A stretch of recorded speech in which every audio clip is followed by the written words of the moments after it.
Namasté les amis. Cette vidéo est une vidéo annonce. Dès demain, à 8h du matin, je serai en live pour qu'on médite ensemble. Je serai en live de 8h à 8h45 pour méditer.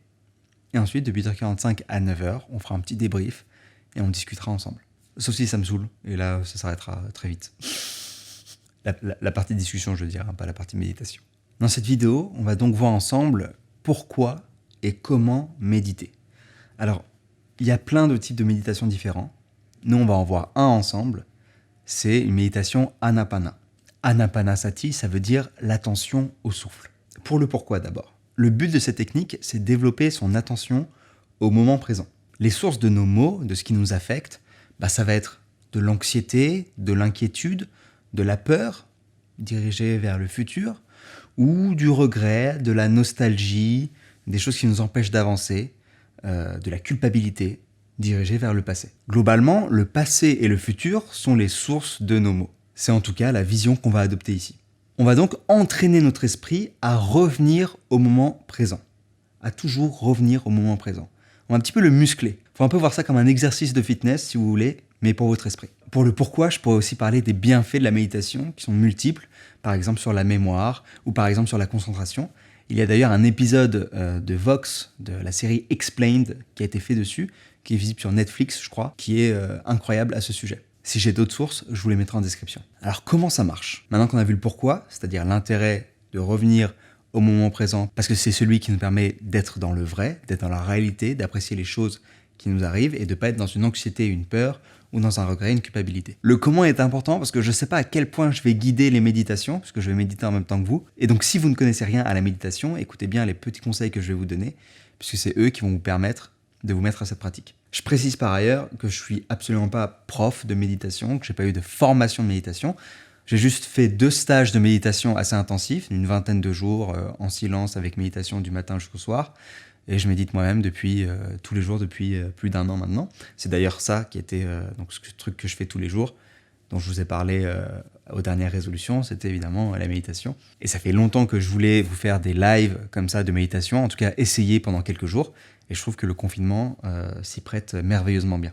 L'idée, ça va donc être d'observer un élément qui nous rattache au moment présent. Un élément, si possible, qu'on a toujours avec nous.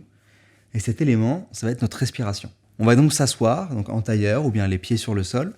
On évite d'être allongé parce qu'on a plus de chances de s'endormir, par exemple. Et on va observer sa respiration, donc si possible par le nez. L'idée dans cette méditation Anapana, c'est d'observer sa respiration telle qu'elle est, et donc sans l'influer.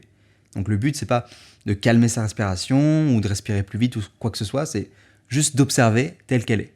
Si à un moment vous êtes stressé, il est possible que votre respiration soit plus rapide. On ne vous demande pas de la changer, on demande d'observer. On vous demande de l'observer telle qu'elle est. Donc vous allez porter attention à cet air qui rentre et à cet air qui sort. Et à toutes les sensations que ça implique autour de cet endroit-là. Autre élément important, quand je vous dis d'observer la respiration telle qu'elle est, c'est-à-dire qu'on ne va rien verbaliser, on ne va pas se créer d'image mentale, on ne va pas se dire par exemple, voilà, je compte jusqu'à temps et tous les temps, je respire, j'inspire, etc. Tout ça, on ne va pas le faire. On va juste observer sa respiration telle qu'elle est. Si vous avez une narine bouchée, vous avez une narine bouchée. C'est pas grave. Pas de mantra, pas de choses comme ça. Ce n'est pas ça la méditation Anapana.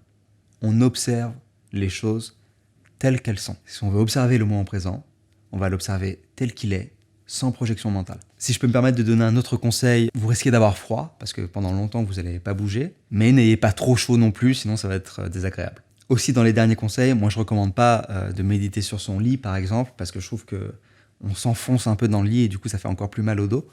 Évidemment, si vous êtes dans une position que vous trouvez trop inconfortable, changez de position. Le but là, c'est pas de se faire mal. Parfois, ça peut être intéressant justement de ressentir de la douleur, etc., parce que c'est un outil aussi, mais c'est pas le but ici. Pendant cette méditation, votre esprit va vagabonder.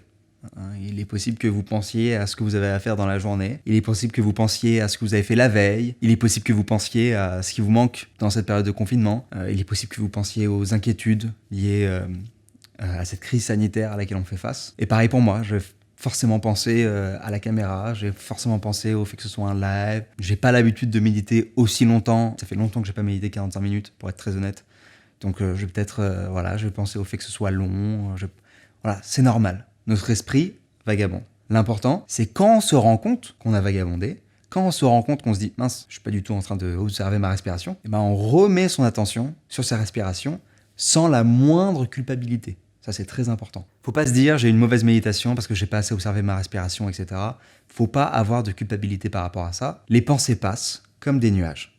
Voilà, elles viennent, elles passent, etc. Et quand on s'en rend compte, on revient sur sa respiration. Faut se le donner comme but et comme objectif, mais il faut pas s'en vouloir si à un moment, on pense à autre chose. On ramène juste son attention au moment présent. Du coup, il est possible que ça vous vienne dans la journée, parfois, qu'à des moments, vous rameniez votre concentration sur le moment présent. Et c'est peut-être ça qui va vous aider dans votre quotidien avec la méditation. Au-delà de ça, je trouve que méditer le matin, ça permet un petit peu de se recentrer sur soi, être dans le calme, être plus concentré pour la journée qui nous attend. Les moines bouddhistes disent que si vous n'avez pas 1 heure dans la journée pour méditer, alors vous devriez méditer 2 heures.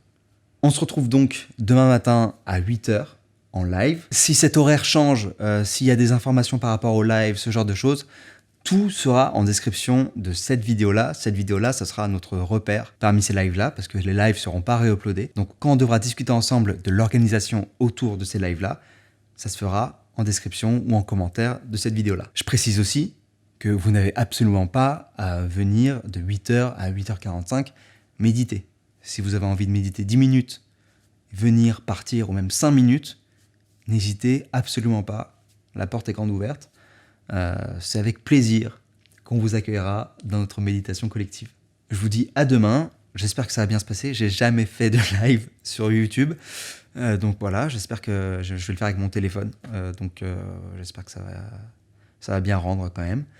Et peut-être que la qualité vidéo sera pas folle, peut-être que la qualité de son sera pas folle.